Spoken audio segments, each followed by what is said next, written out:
Hello, this is Dog Food with Katherine Abel, telling stories about dogs that feed the mind and spirit.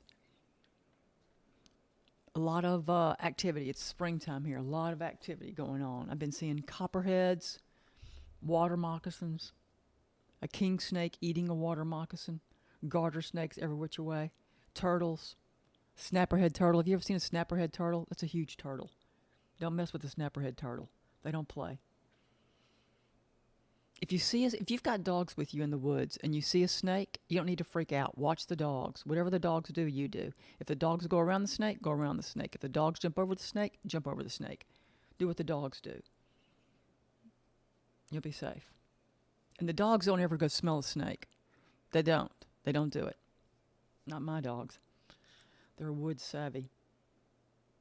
That copperhead, that was something. A copperhead is a snake you don't play with. And I saw this other snake too. I don't know what it was.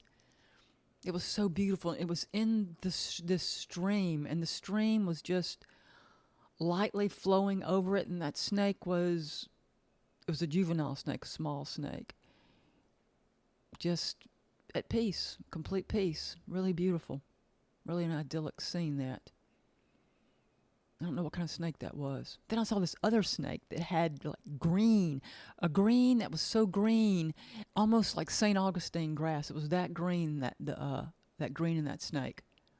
I didn't go near that one either because I didn't know what it was. The dogs pretty much ignore snakes. If snakes are on the trails, they don't even look at them. I love to get down and get close if I can tell it's not poisonous. Garter snakes. You ever looked at a garter snake close up? Those are some beautiful snakes. All snakes are beautiful. All those patterns, all those colors. Snakes are gorgeous. What else have we been seeing? A rabbit. It's rare to see a rabbit. And that rabbit, when I came out on the trail, was so still. He was not even moving his eyes. I mean, utter and total stillness. And just stayed there. Aware. 1000% aware of everything. I turned around and went back because I didn't want the dogs chasing him. We went on this other trail, and Gigi disappeared. Of course she did. She went chasing something, and I don't worry about her because she's that's my pit bull. She's a tank, and she's wood savvy. I don't have to worry about her getting hurt like she can handle herself, so I'm not worried about that either. I don't know what she was chasing, something. She doesn't have a high prey drive. She does not. Sometimes she'll take off. She has incredible eyesight, more so than the cur. The cur has that hearing that's off the charts. The pit has the eyesight. I mean, she can see. You wouldn't believe the things she can see, notice. She does. Very acute eyesight. And so she got lost, and I couldn't find her. But I knew she was coming, but I was ready to go, calling her. I don't feel like waiting an hour and a half. And so I was calling her, Gigi, Noni, calling. And she, when you can hear her, because she literally sounds like a tank plowing through the woods. You can hear her. Everybody can hear her. And so I'm calling her, walking back. It's a lot of calling. I'm really calling her. And my black dog and my cur were with me. And so when walking down the trail, I look at them. And I see these expressions. First, the cur looked at me. I mean, she turned to me, jerk look, like just cocked her head at me real fast. And then the black dog, who was lying down in a puddle, she looked at me. And there was this expression. I'm not kidding you. I know my dogs, and I know their facial expressions. There was this expression of joy. They looked joyful. I was like, what's going on? And then, shortly thereafter, guess who comes plowing through the woods? That was something to see. That was very humbling to see that on my dogs' faces. Do you know what that means? They recognize that I'm calling for her. And I'm calling. I guess maybe I was getting a little stressed. She wouldn't come. I didn't know where she was. I knew she was safe, but she gets carried away. But not that carried away, I guess, right? So maybe they did sense, of course they did. They sensed the tension. They sensed my, maybe a little anxiety. Maybe a little anxiety. I love my babies. I want them around me. I don't want them running off in the woods.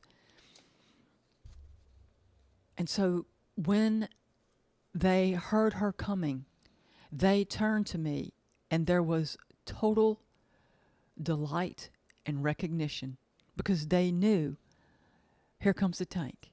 And sure enough, there she came. I'll never forget that as long as I live. Those dogs alerting me to the incoming thump, thump, thump of that pit bull, and their elation. There was elation on their faces as though, hey, she's coming. We're good. Here she is, our sister. She's coming. Yeah, she's breathing down there, coming. And she came. And what was her reaction? Was she happy to see us? I don't know. She'd probably like, Mama, I knew where I was. Don't worry. Really, really nice, though. It was a very, very, very, very lovely moment. It really was. I'll never forget it. I'll never forget their facial expressions. Gosh, they are so smart and so sensitive and so multifaceted. Dogs are. Their intelligence. We've not reached the depth of their intelligence. I don't think we have any idea, really. I don't. And then 18 days ago, we went back to the woods, and there was this dog across the street. And I saw her when we were, and I hadn't seen. I go down this road all the time, and I had not seen this dog. There aren't loose dogs on this road. You don't see them. You see people walking their dogs. You don't see loose dogs. But this dog was loose, and she was, what was she? She was desperate. She was desperate. That was her demeanor. Running around like a crazy person. I mean, she ran to my car. Ran to my car. And I knew she was dumped. I knew she was a dump dog. And, I mean, that's a skill that you develop in the South. You are able to recognize dumped dogs. And here's how you do that. Sometimes a dump dog they'll just be out there, and you'll see the dog, and there'll be no collar on the dog, but the dog will stand and stare at you, and you know something's wrong. Maybe you can get that dog to come to you, maybe not. You don't know how long that dog has been out there. You can tell. A dumped dog has a different demeanor totally from a family member dog. They are unsure of themselves. They don't know who they are. They don't know who they are. Where's their family? Where's their pack? Dogs are pack animals. They're pack animals. If you are leaving your dog in your pitch black garage to spend the night every night, that's not a good thing. That's not good. It's not right. Stop doing it. They're pack animals. What I would like for you to do is remove yourself from your family each evening, let the dog go inside, and spend the night in the pitch black garage for 6 months? And see, and then gauge your behavior. See how you change as a human being when you are isolated from your pack every single night. See how you feel. You can do it for 3 nights. I bet 3 nights will give you a taste of what that dog is feeling. So, I didn't know how old she was. I knew she was dumped. And I had everybody with me. And my dogs are big dogs, and they're territorial. And, well, that is what it is. And she ran over to us. And I said, you know what? If she doesn't, we'll see how this goes. And we'll see how it goes. I'm thinking, do I need to call the rescue or take her to the high kill animal shelter? Those are my choices. Taking her to a high kill animal shelter or a rescue. Our overloaded rescues around here, and every rescue in this area is minuscule. They operate on a shoestring to non-existent budgets, and they they don't need people calling them, telling them about dump dogs. They're trying to move the dogs out of the shelters as fast as they can. So I said, she's going to come with us, and we'll see how it goes. And she is in heat. Of course she is. She's in full-on heat. I don't know if I told y'all about that time that we went in the woods and we saw those two intact male dogs. So they're a bunch of dogs. I mean, it's Louisiana. What do you want me to say? So okay, we go on the walk, and she's insane.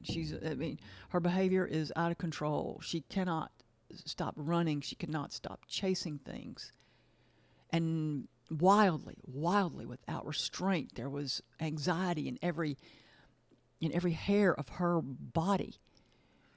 Oh my goodness. So the walk went great. She was a maniac, running every which way. So I said, okay, I'm going to take her home. And I took her home. That means I have four. That's what that means. It means I have 4 big dogs. 4 big dogs. I don't want 4 dogs. I don't want 4 dogs. I do not want 4 dogs. So I bring her home. And she doesn't know who she is. She had never, I don't think she'd ever been in a car before. But she had been in a crate. And I do not think that she was abused, because she's very, very loving. And sometimes when you get a foster dog, if you're fostering for the shelter and you'll be sitting on the couch, your foster dog is up there with you, and you raise your hand to run it through your hair and the dog flinches, that means somebody's been hitting the dog. And not one time. That's repeated hitting. Because you can get hit once. And if that's all, you're not going to flinch when somebody raises a hand. Okay? A stranger raises a hand. It's not going to prompt you to flinch. However, if you're getting smacked on a regular basis, yeah, you're going to flinch, no matter what human raises his or her hand. The person smacking you or perfect strangers. It's ingrained. You flinch. You know it's coming. It's been coming your whole life. There it is. So there was no flinching. So I don't think she's been abused. I think but she knew how to get in a crate. She knew how to get in a crate, which was nice. Because she needed to be in a crate. I do not agree with leaving a dog in a crate 8 hours a day while you go to work. If you can do 4 hours, you got to do the crate. I understand. Then 4 hours, you walk the dog in the morning an hour. You go home at lunch, let the dog out. Then 4 hours, you come home, let the dog out. If it's hot where you are, you wait a couple hours, go walk the dog. If it's cold, go walk the dog immediately. Those crates. Would you like to be in a cage all day long? No, you would not. Try it. See how you feel. See if you like it. Just do the 4-hour thing. Somebody's going to come let you out. Then every 4 hours, and then you go back in. And just write a letter to me about how stimulating it was, how much you enjoyed it, the peace you felt, and that you were never bored. You were never bored, and it felt great. It's a separation from the pack. That's what the crate is, separation from the pack. But the crate is marvelous for brief training. And I mean the briefest of training. I can't stand animals in cages. I cannot stand animals in cages. But however, if you've got a pet rat and you've got an elaborate cage at your home, say it takes up, if I had I guess you could do, let me see here. Yeah, so what is that, 8 feet? So an 8 feet by, what would that be? An 8 by say do it 8 by 8. That would be a really great cage for a rat. I wouldn't feel bad doing that. It would have multiple layers in there, the wheel, and of course the rat would have a buddy.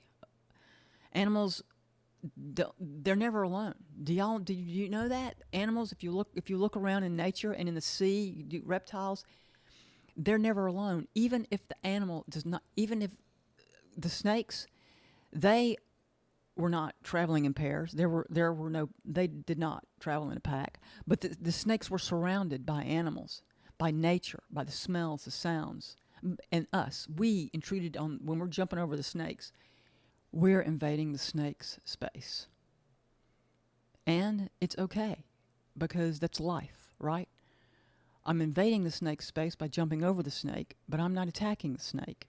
So it's part of life. You get that? Life, right? Life. The air, the breeze, the smells, the feels, the earth under the snake's body. Even down in the deepest ocean where you see this, and you think a fish is traveling alone. Fish are never alone. They're surrounded by other fish and other sea animals.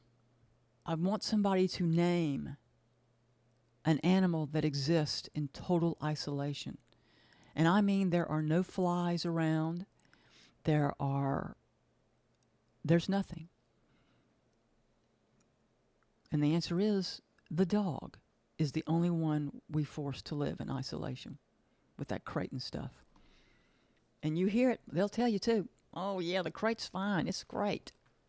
You've got to make up when people start telling you stuff about, I've noticed this, the more you learn, when people start telling you what you should do for your dog, even if you have never had a dog before in your life, if people tell you something and there's something in your gut and you're thinking, that doesn't sound right to me. That doesn't sound right. You know what? You're right. They're wrong. Okay? I don't care if they've been training for 75 years, written 17 million books, and they have a TV show of their own. They're wrong. Okay? Follow your gut. Follow your gut. And believe me, we're obviously in the middle of making major missteps because of what we have on our hands. We are in the process of learning how to accord wildlife, animals, avian creatures, how to afford them dignity. And I believe that we should treat everyone, everything, how we wish to be treated. Okay? How do you wish to be treated? Does that appeal to you, that idea of sleeping in a garage in the pitch black dark? Do you like it? You're by yourself. Are you going, it sounds good. It sounds peaceful. It'll help me get away. I can do some good thinking. Is that what that? Or did you recoil? Did you recoil mentally and spiritually when I'm asking you to go sleep in your garage? If you did, might need to think about putting your dog in the garage by him or herself every single night in a crate, sleeping by him or herself. Okay? Let's just start thinking about animals. Let's start thinking about how they feel. And they do feel. The joy that was on my dog's faces when my pit returned. There was joy. There was true elation, happiness, excitement. She has arrived. I saw it. Talk about check me in my tracks. Golly, I'm learning. I'm humbled. I'm telling you. I do stuff wrong all the time with them, and they always check me in the most gentle and loving way. They teach me every single day how to treat not only non-human entities, but human entities as well. So we get in the car. She doesn't know how to get in the car. I have to put her in the car. And, yeah, in heat, right. You know she's pregnant. I mean, she's got to be pregnant, right? We've seen the big dogs around there. And so I'm thinking, what do I need to do? What should I do? Should I take her to a high kill shelter? No. The answer to that is no, because here's the other thing that brought this dog into my home permanently. She's jet black. She is jet black. She's got a little white on her chest. Do you know the survival rate of black dogs in shelters?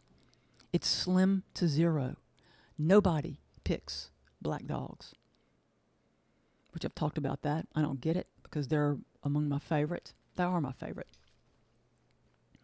And if you bring a dog across my trail and you want me to keep that dog, here is the kind of dog you need to put in my path. Jet black, a pit lab hound mix, a serious go dog. That's what you put in my path. That dog is, it's gonna be hard for me to let that dog go. So I kept her, and I'm thinking, I can't do it. I cannot do it. I gotta go see if this dog has a home. So I went back down, and it was not a half-hearted endeavor. I had not fallen in love with her at that point. Maybe a little bit. I mean, this is my dream dog. She is totally my dream dog. Big dog. And she's 59.8 pounds. And guess what else? She's about 9 months old. And yeah, she's pregnant. Reputable breeders do not breed big dogs. They don't even breed big dogs until they're 1.5 to 2 years old. Okay? So this was obviously her first heat. Who knows what they did? They saw it coming on, they dumped her. Y'all know how it is in the South. I don't have to keep telling you. So that's what I've got. So that made me hesitate. I've got a pregnant big dog. And we're talking, it's her first litter. She may have 2. None may survive. And then again, she may have 10. So I'm going to have 10 puppies. And at first it's not bad, but when they stop nursing, 10 puppies,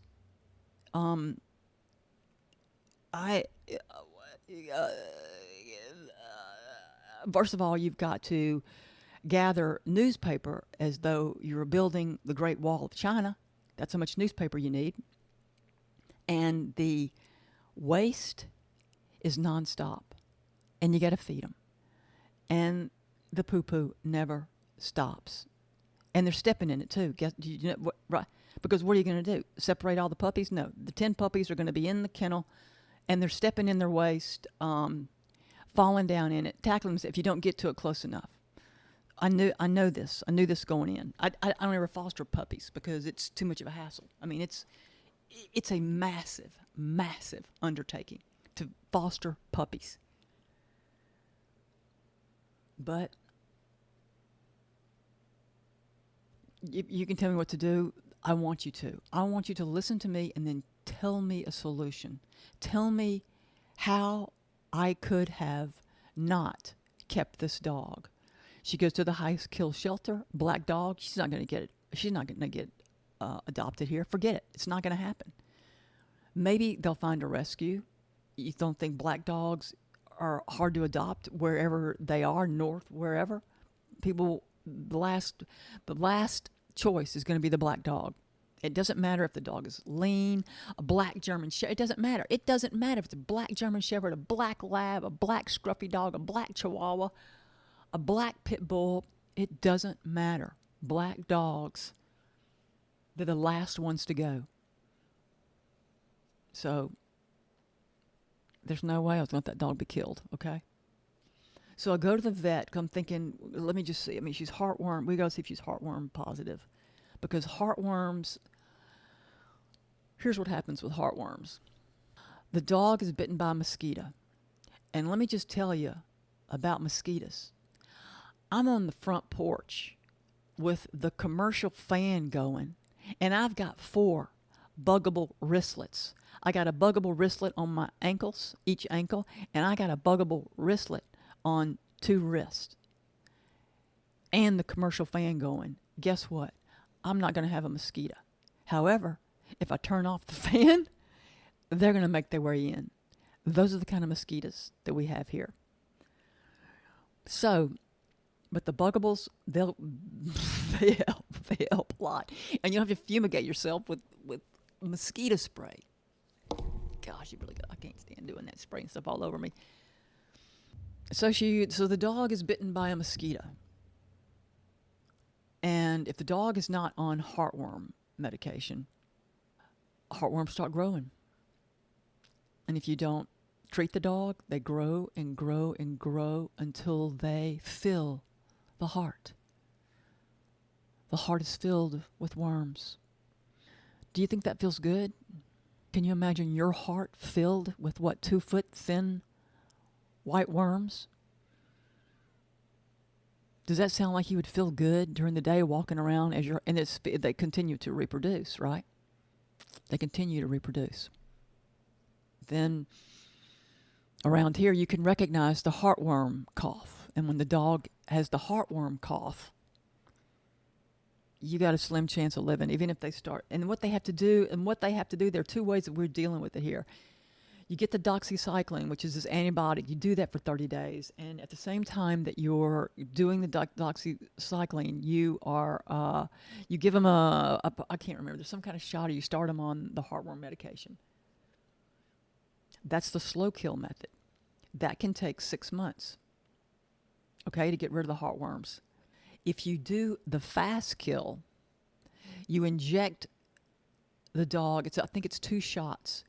And then you take it's poison. You inject the dog with poison. Because when you take the dog home, if the dog is active for, I can't remember how long it is. If it's a month or 2 weeks, I can't remember. If the dog is active, gets his or her heart rate up when you give him the poison, I want to say it's a meticide. I can't remember the name. It can kill the dog. Can drop dead. The dog can drop dead. So those are your 2 choices. You can do the slow kill method, or you do the fast kill. I don't believe in doing fast kill. I can't stand that. No. I'm not doing fast kill. And let me tell you how much it costs me per year to treat my dogs. Well, now I've got 4. It's still going to be the same price. My 4 big dogs for heartworms, a lethal ailment, which is incredibly painful, because slowly it kills you. It's not a rapid death. It's agonizing. I've called the police when I've seen, oh gosh, of course, guess what was done? Yeah, that's right, nothing. So here's what it cost me to treat my dogs for heartworms. It cost me $10 a year. That's right. It cost me $10 a year for 12 months. A year is 12 months. That's giving the dog the medicine 1 time a month. 12 months. That's 4 big dogs. $10 a year. And you can buy the product in a big enough bottle that it will last you 3 years. So that's $34.99. $10 per year for 3 big dogs. There is no excuse for heartworms here. You can't tell me. You can't afford it. You can't tell me. It is an agonizing, torturous death. So we go to the vet. She tests negative. I'm like, thank God, man, testing negative. Oh, whew. So, yes, that is starting to sway me. I'm thinking she doesn't have heartworms. She's my dream dog, pit lab hound. That to me is the most perfect, and jet black. She's jet black, legs long, running. This is a serious go dog. My kind of dog. In my yard, she cannot get up to full speed. That's how fast this dog is. She can't even run full blast. I have no idea how fast she is. And strong, this dog is stronger than my pit. This dog is strong. I can't even believe how strong she is. Oh my gosh, and beautiful. Yes. She is the most beautiful dog I've ever seen in my life. She's got the short black coat, and that's another thing. I like short-haired dogs. I don't want all that fur. I mean, if she hits every point. She hits every point of my dream dog. And I'm looking at her knowing this, right? But 4 dogs? Oh my gosh. Yeah, I fell down today. I fell down today because we're in the car. Oh, it's a mess. Goodness gracious. So much enthusiasm knocking me down. So, she's heartworm negative. I'm like, I'm starting to get attached. And she's lovely. She's absolutely lovely. Her disposition, she's gentle and kind and totally submissive. So I'm thinking if she's an alpha, it's not going to work. I don't know what I'm going to do. Go beg the tiny little, rescues operating on a shoestring budget. Hey, I found a dump dog. Oh, guess what? She's pregnant. No. I know what they do. I know how hard they work. I know they get calls. I told y'all, I know this rescue. She can't even put her phone ringer on because she gets that many calls. She doesn't even have her ringer on because her phone is dinging all the time with calls and all the time with text saying, hey, I need you to help me with this dog. These puppies I found. Somebody hit this dog. Can you help? It is in a car. So I'm not ready to commit because no. So I'll go up and down the street. I start knocking on houses, doors, and I go to this one house, and there's this cage there, and it's empty. There's a crate in the garage, and there's like a fan going, but the crate is empty. That is not a good sign. When you see that, when you go to someone's house and you got a big old dog crate in the garage, this is in the South. This is in the South, and I've seen it too many times. If there is a crate in the garage and a fan is on, it's usually a female, or it's an aggressive dog they've got to separate. It's not a good situation. It's not a good home for a dog. That's what I'm saying. That if I see that, I'm no. So I saw that boy and I hesitated. I tell you what. But I'm like, what if this guy is looking, and I'm thinking it's okay, maybe. I mean, look, this situation, but this is a sound, I'm like, I'm just going to see. It was not this person's dog. Then I go across the street. Where do I go? 4 houses. At the 4th house, I am informed that this dog has been running up and down the street for 2 to 3 weeks. And I want to tell you something. And they really believe it. I was one of those people, so I know exactly what they mean. They truly believe that they're dog lovers. All of them have dogs. And if you think for 2 seconds that every single human being in the South cannot recognize a dog in heat, you are mistaken. We all know what it looks like. All of us. Okay? We've got an egregious pet overpopulation here. We know what a dog in heat looks like. Every single one of us. And these people on this street, they work. All of these people work. These are nice homes, okay? Nice homes. Well, I think the last house I saw it sold for like $500,000. That's the street I'm on, okay? These are educated people, and also they all have dogs. But there she is, running up and down the road for 3 weeks in heat, and nobody. Well, I guess they didn't because they knew take her to the shelter. What's going to happen? Possibly 90% chance of that happening. 90% chance of that happening. I had somebody over. I was dividing daylilies. I got a bunch of daylilies. I need to divide them, so I'm dividing them out, sharing the love and the beauty. Of course, I got the 4 dogs in the yard. By that time, I was fully committed. And the person who was here is a dog lover. But you know what? She did not see her. They always see the pit.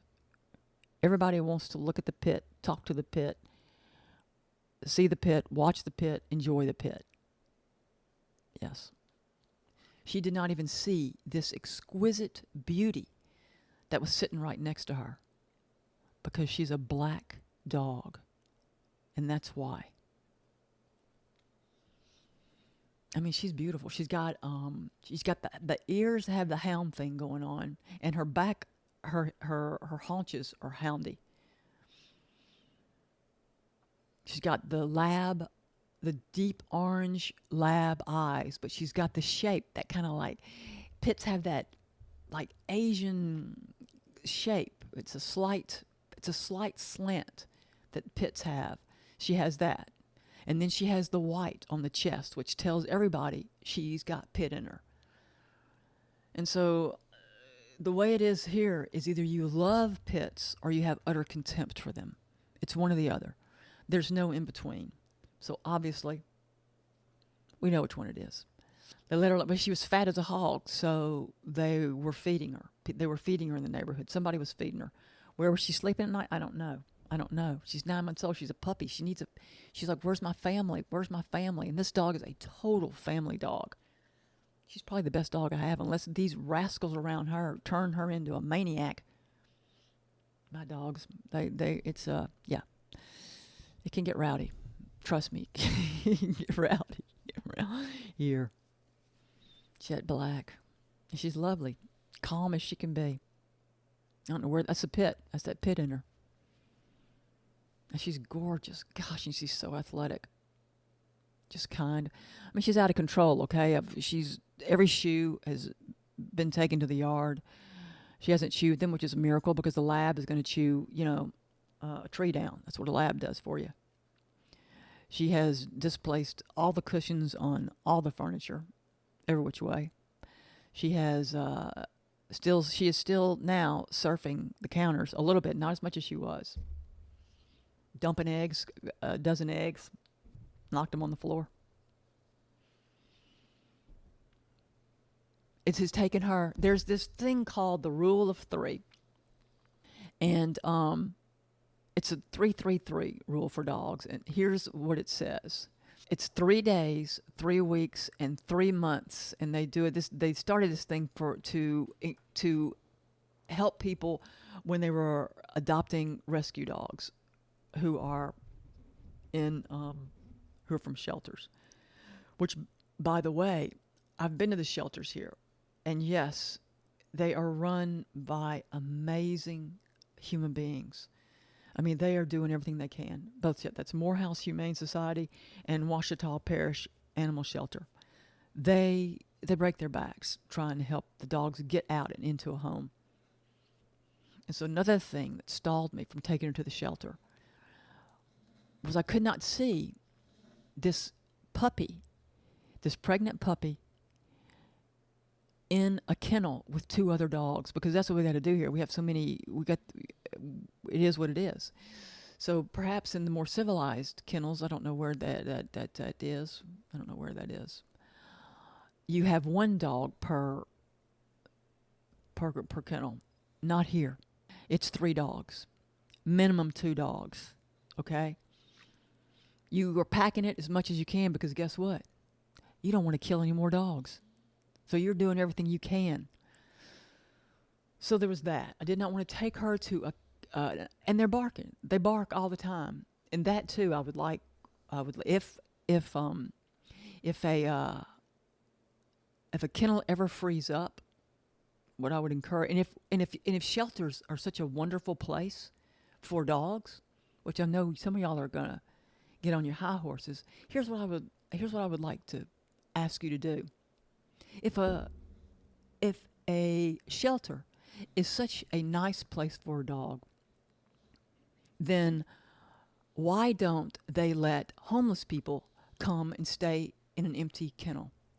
If it's that great, I mean, what's the big deal? The homeless person is going to be in a safe environment. Shelters are safe. That's about,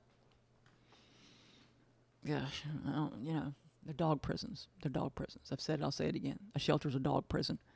So if they're not a prison, if they are pleasant and inviting, then why don't we open them up for homeless people to come stay? They can bring their cot, or we can put cots in there, and then the homeless person can stay in the empty kennel as long as he or she needs to.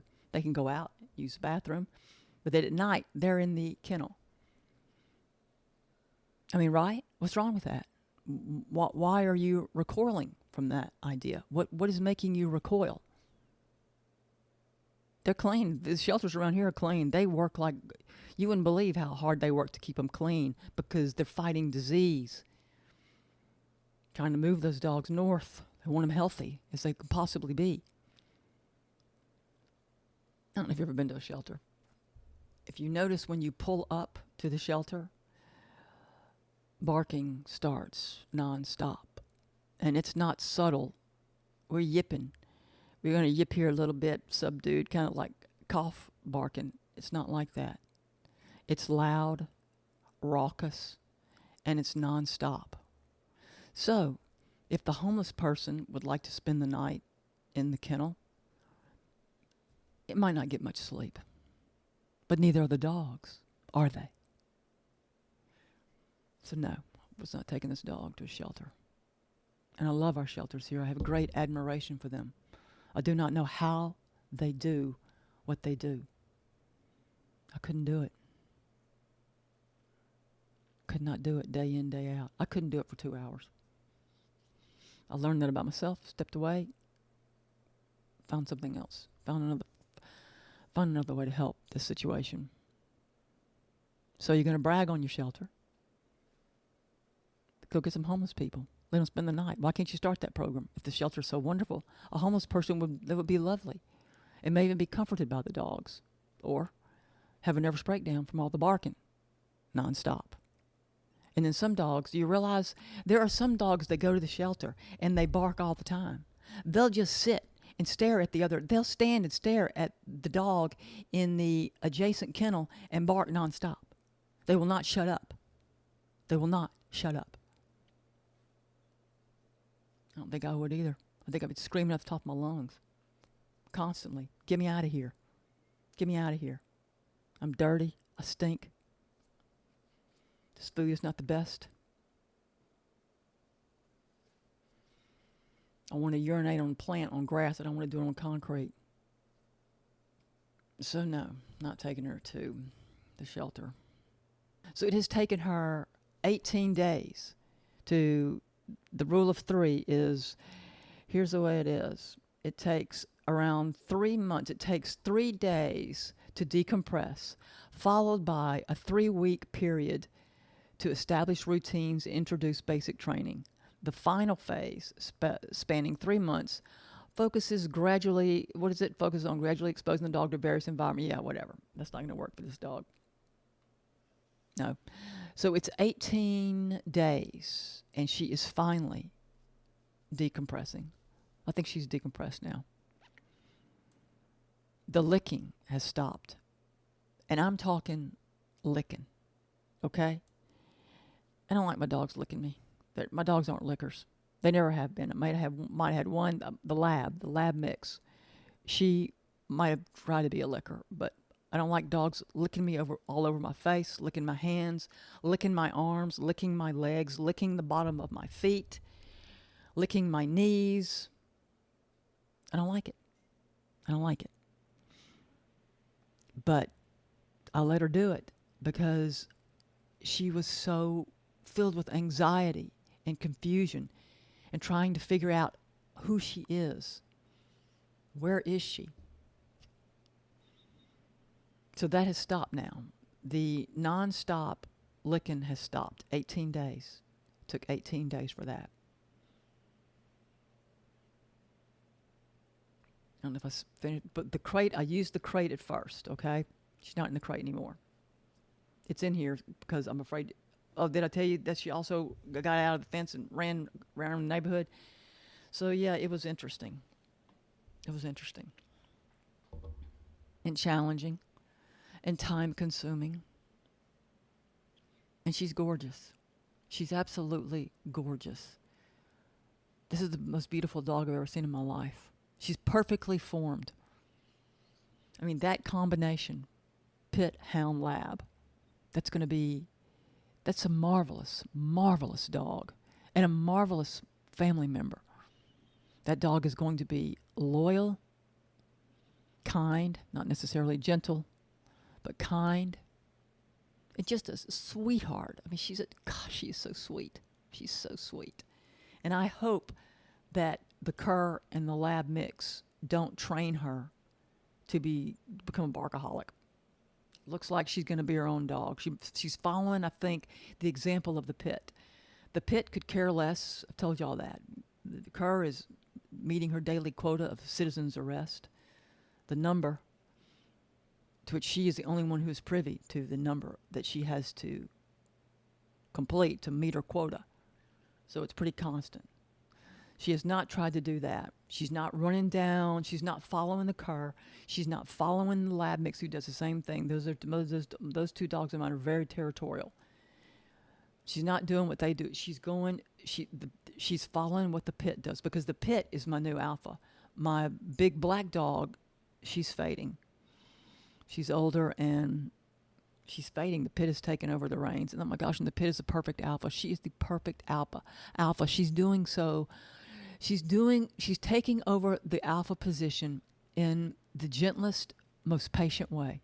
She is not bullying her way in and saying, hey, your days are numbered, I'm taking over. I've seen dogs do that. I've seen male dogs do that. And they can get mean. The male dog's like, I'm taking over. It's happening now. I've seen females do. I'm taking over doing that. You need to sit down. The pit is not doing that at all. She knows her place. She knows that dog. She's confident. She's totally confident. She knows what's coming. I mean, she's smart too because of what she suffered when she was young. And so she knows patience, this pit. So I hope that the black dog or my new family member will take after her. And I believe that's what's happening. She is submitting to the pit. When the pit will get on, and my gosh, this pit bull is just the most precious, sweetest thing you ever meet in your life. When the pit will get on the sofa, the black dog will turn around and snuggle up to her, and the pit will allow her. She's lovely. She's lovely. Lovely. So that's great. I hope that continues, because I do not want her to become like the cur and the lab mix. I appreciate the gifts and skills of my cur and my lab mix, but I don't want another dog like that. Okay? I don't. So I'm thinking, if I get another dog like that, I'm going to be going, all right. So apparently I've got my dream dog on every single level. We went walking today, and we're having to walk in the neighborhood because there are so many ticks in the woods. And I had to start fumigating myself with, what was it, high-powered tick spray. Guess what? The ticks said to that, so what? God, it creeps me out to find a tick on myself. I can't stand it. I mean, ticks creep me out. So we're not going to the woods anymore. And also her chest was so cut up that the two people in that neighborhood, they came to look at her, see if they knew her. They thought that she had been used for a bait dog. That's how cut up her chest was. I mean, I'm talking big gashes, okay? But it was not that she was used as a bait dog. It was that she was in the woods because she has a prey drive that is off the charts. And she's got hearing and sight of the lab and the hound. Can you imagine? Combining those two hunting dogs? Gosh, she got a prey drive. So that's what she was. She didn't have any sense. She didn't have any teachers. Here's how you traipse through the woods. You know, dogs. That's one thing great about having multiple dogs. They teach the other dogs. You got to do a little bit, but the other dogs teach the incoming dogs. So you need to have really good alphas. I do. I'm proud of this one. She's good. And I'm even prouder of the pit. She's marvelous. So she was running through the woods like a maniac, for a squirrel, a deer. And getting cut up and not feeling it because you got that pit in there, right? I mean, the toughest dog on the planet next to those mastiffs, it's got to be the pit.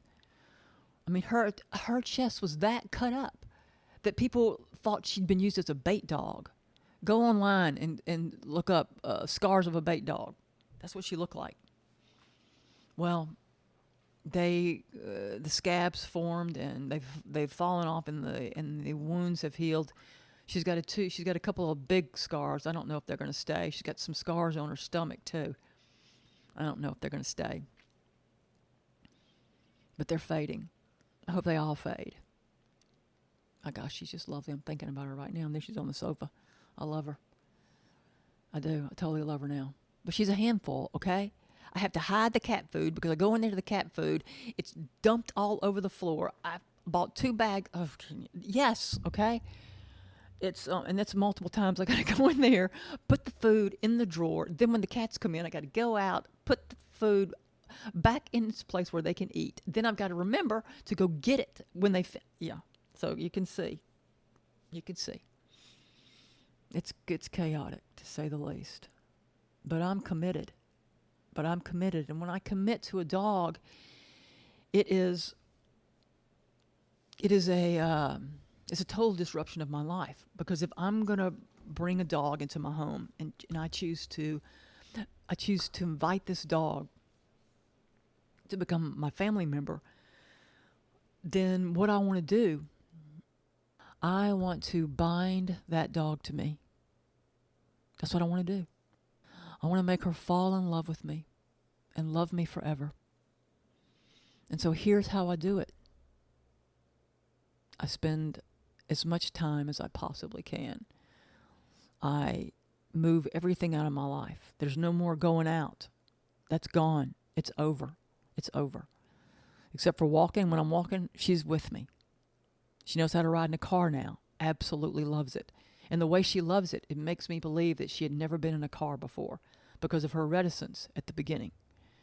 Now she's digging in. I mean, she doesn't want to jump out anymore either. It's a very wonderful sight when I look in the rear view and I see her head hanging out the window. And she's safe. And she's loved. So that's the first step in binding a dog to me, to my heart. That's what I'm doing. So that dog, if need be, will give her life for me, protecting me. Just as I would her. Just as I would her. So there's that. No more extracurricular activities. You go to the grocery store, you go in the morning, you take the dog. You take the dog with you. You take the pit or another one. They're in the back. You go when it's cool, so you can leave the windows down, and the dog is with you. I keep the dog with me as much as I possibly humanly can. And food. Feed. My dogs get great food. They get great food. So that. Great, delicious food. Little treats all the time during the day. Hugs and kisses. A lot of petting. Unscheduled petting. It's whenever we feel like it. Bend over. I'm hugging her. I'm kissing her. I'm petting her. Telling her how pretty she is. You know? Gentleness. Gentleness all the time. Yes, if she's on top of my head, licking me nonstop, I might yell, "Get off." Because, hey, enough is enough. I mean, I can't stand the licking. Not that much. Who can? Who wants that? Who wants 20 minutes of nonstop licking? I don't. But that has stopped, so it's okay. She's just precious as she can be. I'm telling you, I look over her and she's so gorgeous. I'm going, what on earth? Because nobody saw her. They saw her, but they did not see her. They did not see her. And they have their own dogs. In West Carroll Parish, I called to report animal abuse. I'm not going to tell you what kind it was because it doesn't matter. And I don't want it in your brain. I don't want you to call that image up. There's no need for it. It's in my brain. That's enough. I called animal abuse 7 times. 7 times. They would not do anything. And I said, "Sir, this dog, blah, blah." And here was the person's response. "They're not my dogs." Guys, I'm going to tell you something.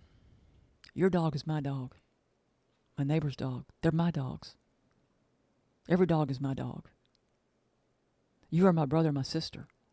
That's right. That's why I've never met you. You are. If I see you on the street, you've fallen down, I'm not going to walk away.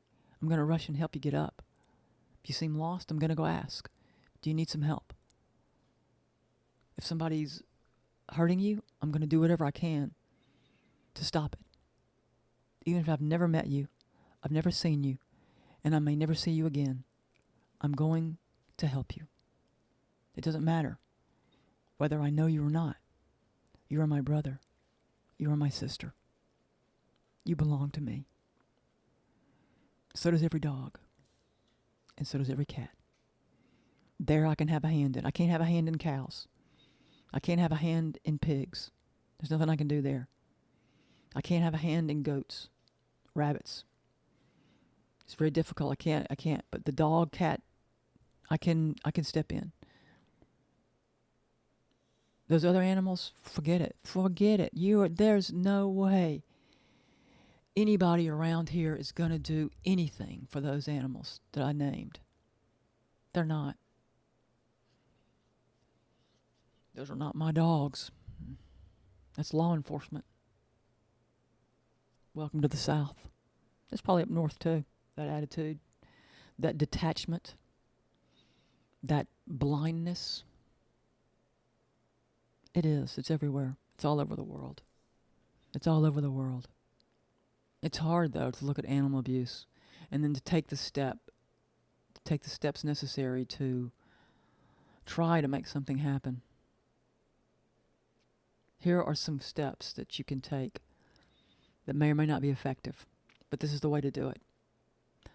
You call the police. You got to stay there. You've got to stay there. That's another thing. So you see abuse, you have to stay and wait for the police, and you have to stay and wait the whole time, okay? When the police go and assess the situation, you say, and they come back to you, and they're going, we're going to talk to the owners, because those are owners, they're not family members. You go, I'd like the number of the police report, because 99% of the time, no police report is going to be written. So you've got a paper trail right there. Get that police report. And depending on how bad the abuse is, if you can do something to make something happen, to stop it, great. You can bug the police and get them to give you the number of every single report you make. Yes. Most of the time, it is a complete act of futility. So what? What would you want somebody to do for you? They saw you being abused, or your child being abused. Would you like them to turn away and say, that's not mine? I don't know those people. Would you like that to be done for you? It takes courage to report abuse. It takes courage.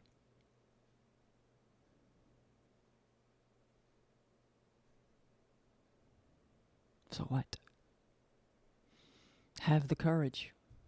Have the courage. And it is unpleasant.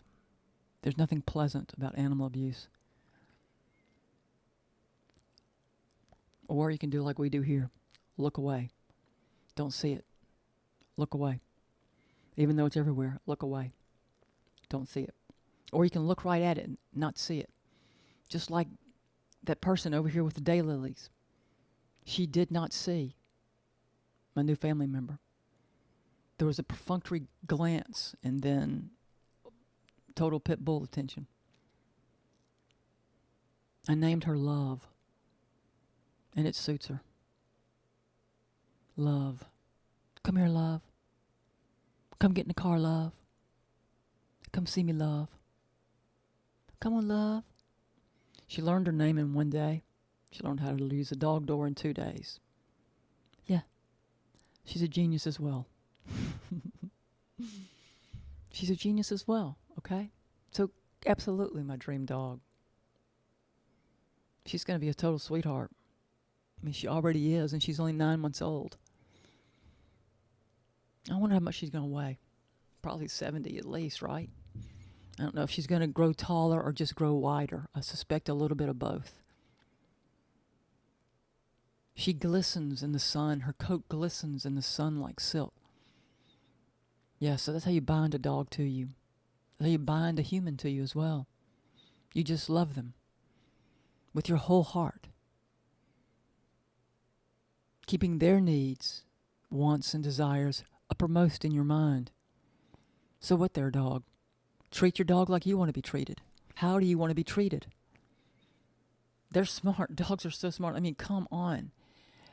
The pit's running through the woods, and the cur and the lab mix recognize her coming, and they turn to me with looks of elation. I guarantee if I had a camera, I was so shocked. I could not believe what I was seeing, because it was so undeniably recognizable. The looks on their faces, in their eyes, the glee in their eyes. And there was relief as well. Was there relief? No, it was like, oh, she's here. She's here. She's here. I think there was maybe a little bit of excitement. They love her. I mean, she's just a goo-gaw lolly. Gets along with everybody. But she has been, there's that too. So you could bring a big dog in, a big dog puppy, and you've got the skirmishes, right? You got to figure out the eating situation, because you can have a fight break out in about 2 seconds. And that's not fun. You don't want that, because you don't want to traumatize your new family member. The other dogs, they're shocked by that as well. It's a lot of maneuvering. It's a lot of maneuvering to bring a dog into your home successfully, if you wish to cherish the animal. It takes a lot of effort, a lot of time. But the rewards are, you can't even list how many rewards there are that result from that type of consistent treatment. Kindness, gentleness, petting, hugging, ton of it. Ton of petting, hugging, kissing. Lots of kissing. Kiss them on their faces. Get them used to I feel her legs, I feel her tail, I feel all over her. She's used to being rubbed. And she knows that when I'm doing it, she's safe. She's safe. Do you know that your dog feels safe? And keeping your dog in a crate all the time, quite frankly, is contempt. Yes, it is. You deny the intelligence. You deny that that animal has feelings. You're denying all kinds of stuff. But you know what? I'm going to give you the benefit of the doubt, because you don't know. Because you're seeing your dog, but you're not seeing your dog.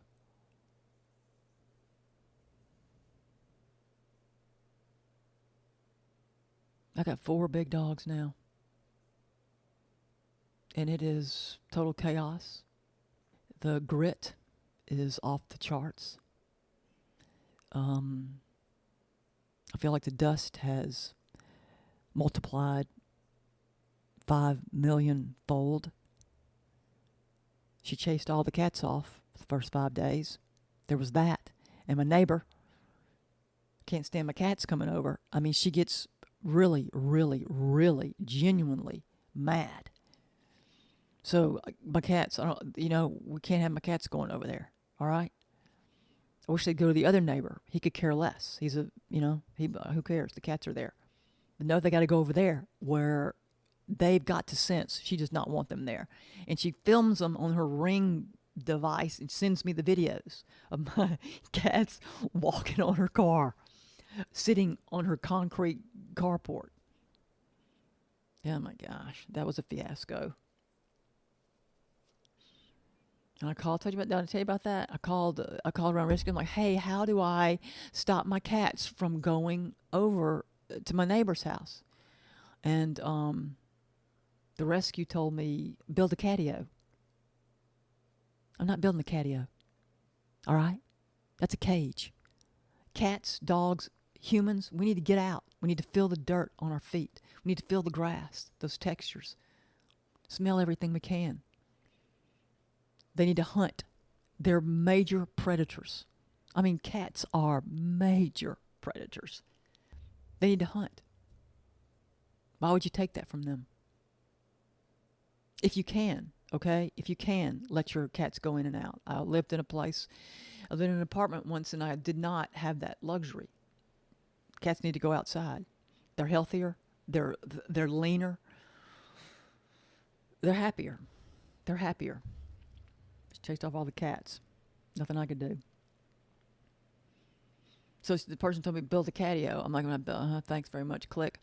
So I've got to figure out, how do I keep, and she was complaining, and then the one cat chewed up a cushion. I had to go get that sewn together with the alteration lady. And then I had to come up with some kind of plan to keep my cats off of the cushions of her furniture. So here's what I came up with first, which did not work. Chicken wire.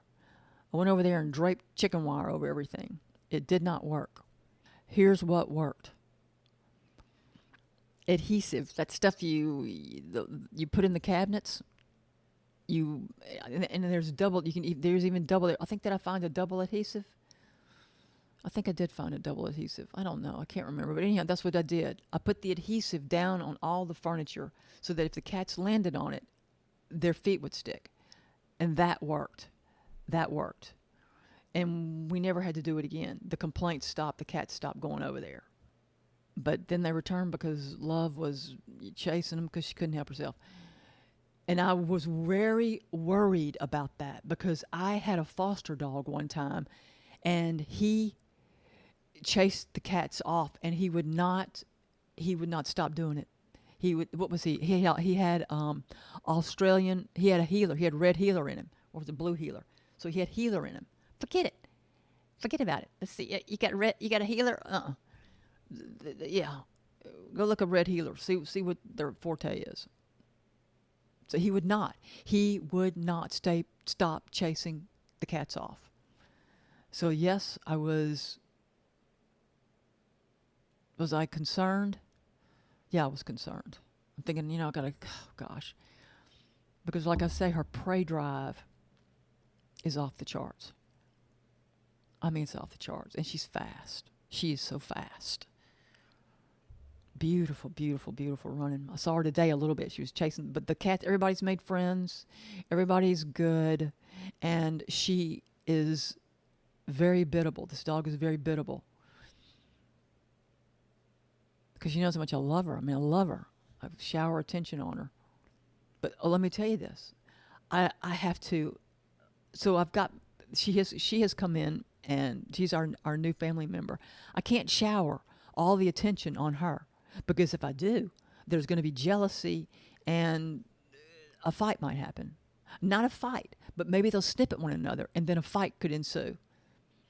So I've got to, everybody's got to have equal amount of affection, words of love, etc.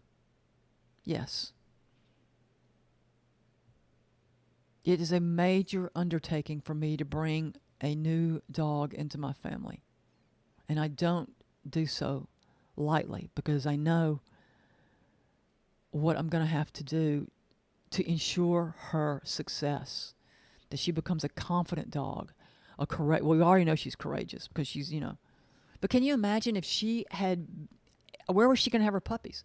Was she going to go have her puppies in the woods? The woods are crawling with ticks. I've never seen so many ticks. They're crawling with ticks so much, I'm not going to the woods to walk.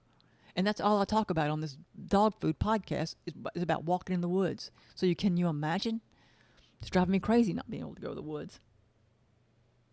But I'm not going because the ticks, I can't handle it.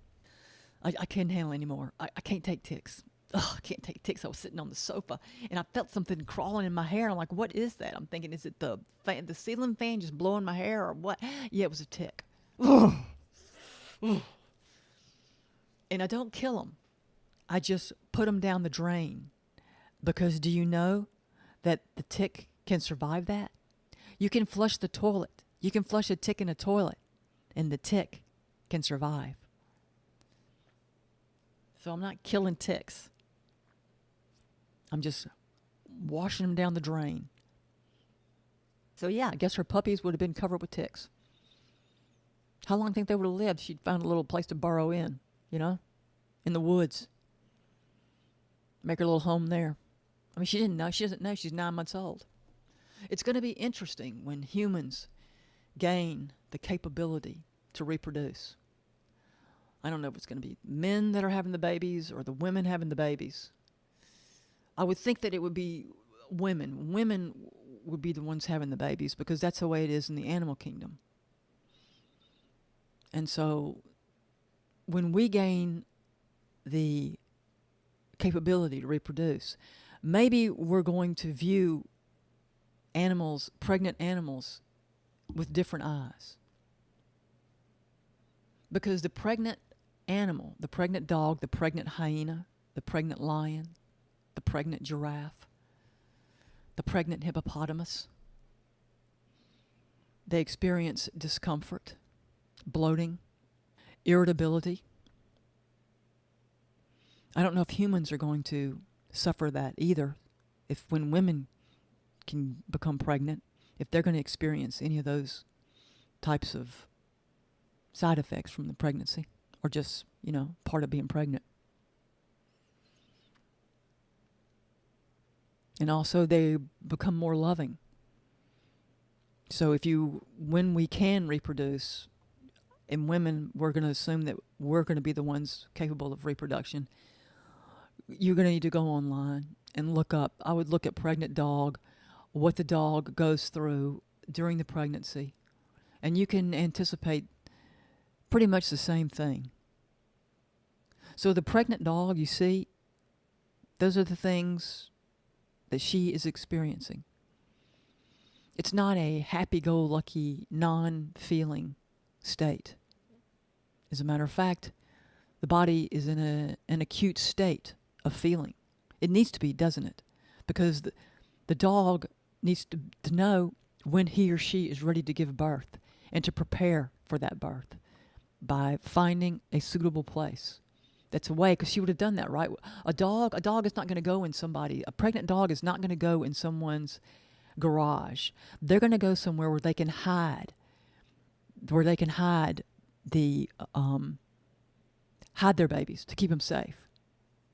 Let's just say when we gain the capability of reproducing ourselves, we're probably not going to be very good at it at first. We're not going to know what the safest age is, and we're probably going to get pregnant very young. When we first start out doing it, maybe like 11 years old, we'll get pregnant. And we don't know what's going on. Say a young lady, an 11-year-old lady, is in a circumstance like love, where she's unwanted, and they really want to get rid of her.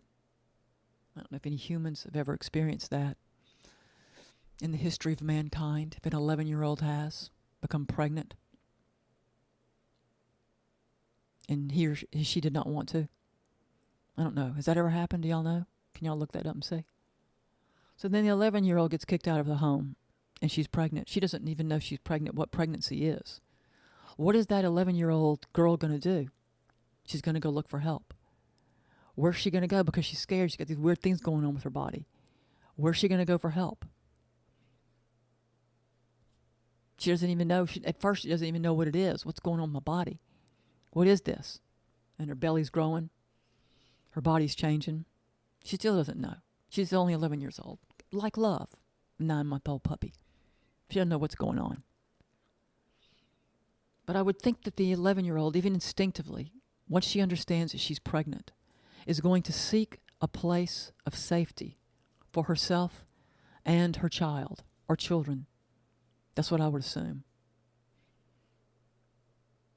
So I guess she could go to a homeless camp, find a place there. Hopefully there wouldn't be any predators. That's right. So this is what love would have to do. She would have to find a place that is so secret, it's devoid of predators, because she's going to have to leave and go get food for her puppies, for herself initially.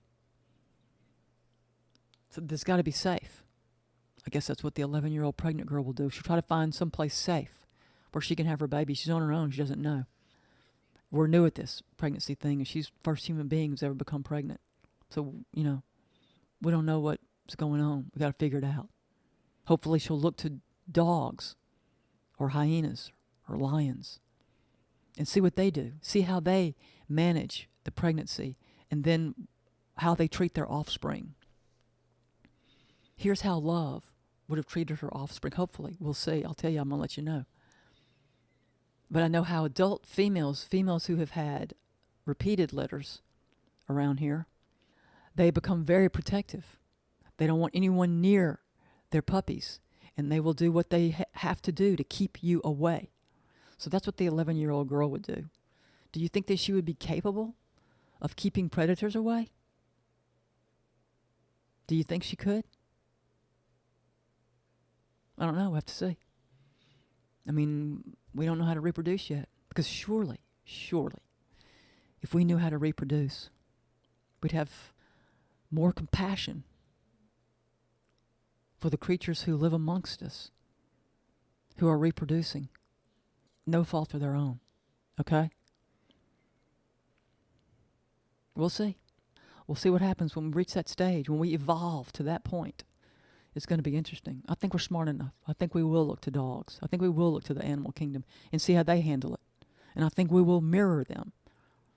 I think we'll recognize that our bodies undergo very similar circumstances, feelings, situations, body. We'll see that. And you'll go, oh, I remember that dog. I remember seeing that dog. Yeah, that dog. I feel just like that dog. Look at us, girl. We're pregnant together. And I think it'll be something like that, something lovely. The pregnant dog will be taken care of, hopefully.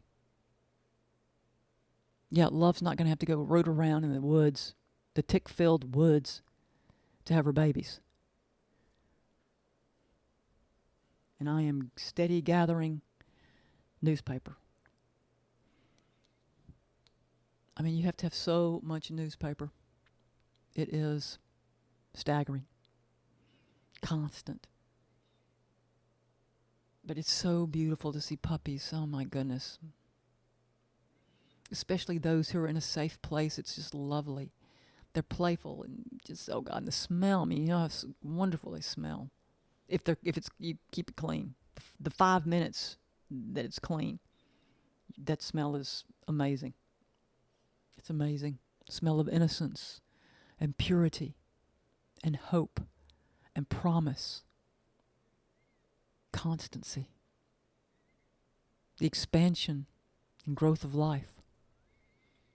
That's why everybody wants puppies. We're reminded of that.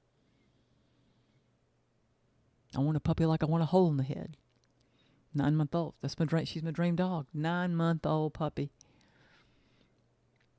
Take 2 seconds to house train. She never went in the house, of course not, because I had the other dogs training her where to go.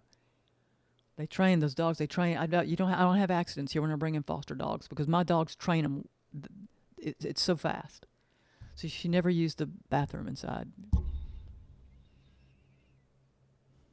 Yep, she's perfect. I have 4 perfect dogs. Each one my dream dog. And each one thoroughly unwanted by humans. When I was when I went to the vet, I went to 2 vets is what happened. I went to one to try to get a heartworm test, and I was unable to do that, and I wanted to set up I wanted to get her spayed as fast as I possibly could. I did not know that she was pregnant. At that vet office, it was recommended that I abort the fetuses. I get it. Trust me. I get it. At a second vet's office where I went to weigh her, again, I was encouraged to abort the fetuses. That's what we do here. We're doing it all day long. We're taking pregnant dogs into veterinarians' offices and the fetuses are being aborted. Why is that okay? Why is that okay? It's not.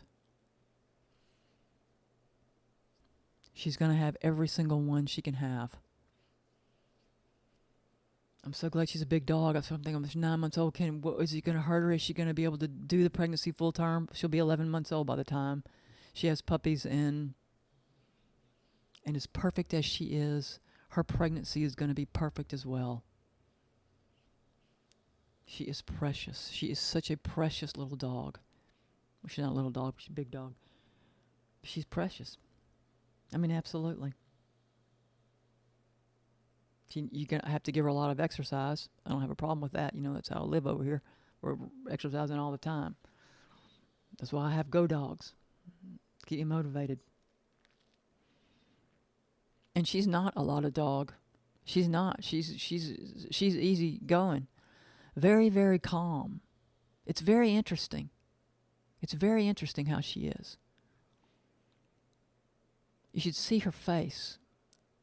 Oh gosh, it's just lovely. It's sweet, but it's also beautiful. I mean, she's got this regal look about her, just like hounds do, hounds and labs.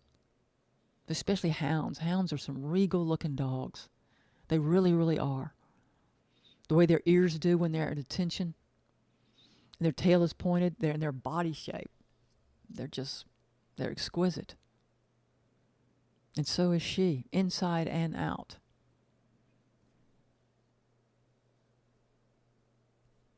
Yeah, I had somebody at work say, I'll take one of the puppies. I'd love one. This is a person who works 16 hours a day, 6 days a week. What did I say? I said, you don't want a big dog. They're going to be big. They're going to be huge. These puppies are not staying here. They're going north.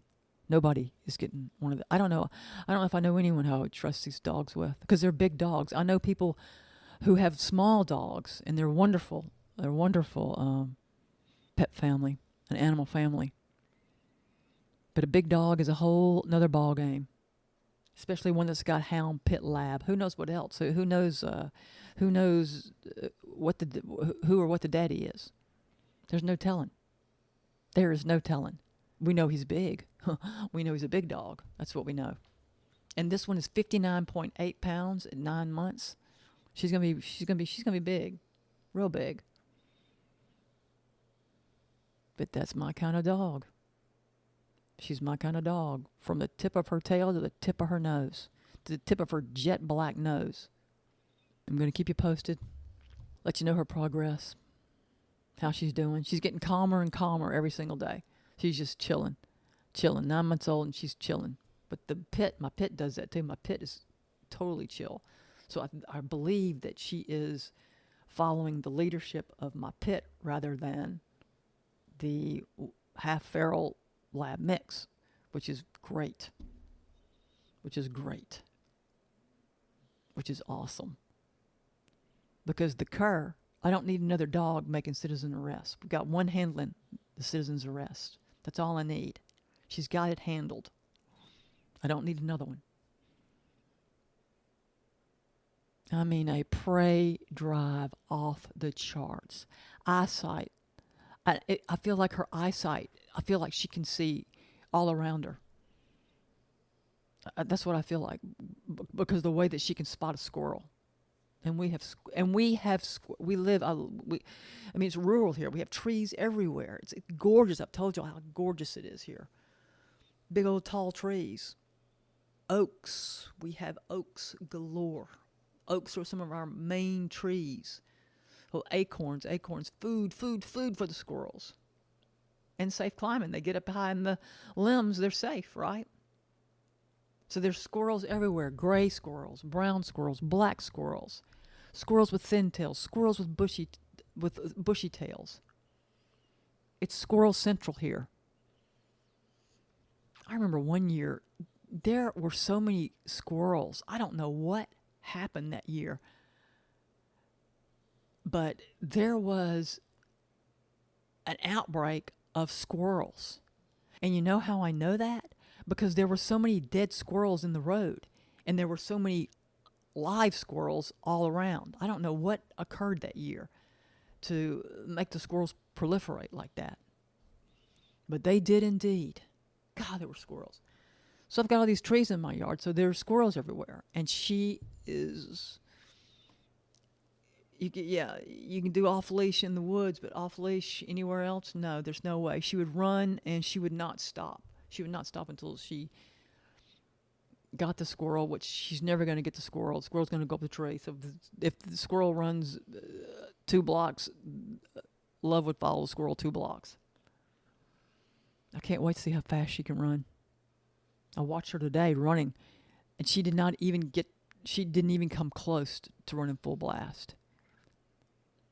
That speed has got to be from a hound. I did not know hounds were that fast, because a lab isn't that fast, nor is a pit bull. Those 2 breeds do not have the speed that this dog has. And the strength, I must say it again, the strength of this dog is astounding. It's astounding. So yes, it is with great delight and awe that I am going to, with all the love in my heart, bind this dog to me. And of course, it's reciprocated. I'm bound to her as well. I named her Love, because so I could say it often and remind me not to become angry at the circumstances in which I found her. You can't get mad. It does no good. Just got to find another way to go at it. But you got to keep going at it. This has got to stop. We've got more sense than this.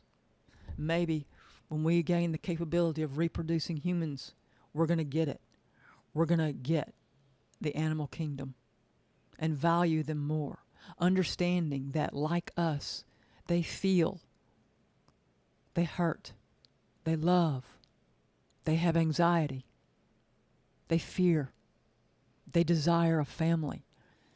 This dog is a total family member. Complete. I know that too. When I saw her, the behavior, yes, she was a dump dog, but I knew immediately that she was a pet. You get to where you can tell that dog's a pet. That dog's a fantastic family member. You just know, boom, first sight, that's a pet. You just know. And she is. I mean, she's flawless. Do you understand that? This dog is, in my estimation, she's flawless. And nobody saw her in heat, running up and down a street filled with educated, animal-loving humans. And nobody did anything to help her. What were they thinking? And then they're going to be 10 puppies, or maybe she one, and she would have to. I mean, what are they thinking? That they see an in-heat dog and they're feeding her, so they know how young she is. They can tell this is a young dog. We don't see them. That's what I know what they said. She's not my dog. It's not my dog. She's not my dog. When do they become ours? When do we accept responsibility? When do we recognize that we are the stewards? The dogs are not the stewards, nor are the giraffes or the hippopotamuses, even the water buffalo, though the water buffalo might be well capable of being steward of planet Earth. I would trust a water buffalo to be in charge. I would have no problem trusting a water buffalo to be the steward of the planet. That's fine. Rock on. That's a great steward right there. That water buffalo is going to be protective, aware, ready to act should abuse occur swiftly, with surety, ending it immediately. And they have the intelligence to do so. Water buffalo are smart. They're savvy, sneaky. I love water buffalo. They're massive too. Look at water buffalo. They're massive animals. You're not going to believe how massive that animal is. And they're lethal. They can be lethal in 2 seconds. Okay? We need a steward who is going to be ready to act accordingly in any given situation, meeting whatever is needed. Can we do that? The South is not the only place that they're aborting fetuses, animal, dogs, and cats. They're doing it to dogs. They're doing it to cats too. They're doing it everywhere. They're doing it everywhere. There's a man. He lost his wife. She was the backbone of their marriage. She always did all the talking because he was shy and clumsy in social situations. And when she died, all of the friends fell away because this man did not know how to talk to others. He was creative, is creative and kind, but he is clumsy socially. He would love one of Love's puppies, a big old dog, sweet, kind, keep him company. That man would cherish Love's puppies. There's a little boy. He's autistic. He's also got a problem with his ankle. He doesn't walk straight. That's okay. Because Love's puppies, they're going to be big. And the puppy he chooses will support him. So on days when his ankle won't cooperate, it's okay. Love's puppy will take up the slack.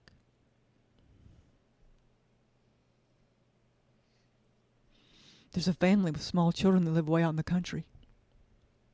They need a dog to guard their property, to keep them safe, but also who can sleep inside and be kind and gentle with their children, but who loves being outdoors because they have a small farm. So this dog needs to be big, needs to be a go dog. Love's puppy would be wonderful there and a blessing to that family. Yeah. She's having her puppies. She's having her puppies. And they're going to be as smart and as beautiful and as kind and gentle and curious as she is. And while they're here, I will be utterly exhausted, blind from exhaustion. But I will handle those puppies and love them and talk to them to prepare them to be loved and spoken to and handled by other humans who will do the same. Love. Don't get mad. Love instead. It's the easier way, truly. This has been Dog Food with Katherine Abel. Thank you very much for listening.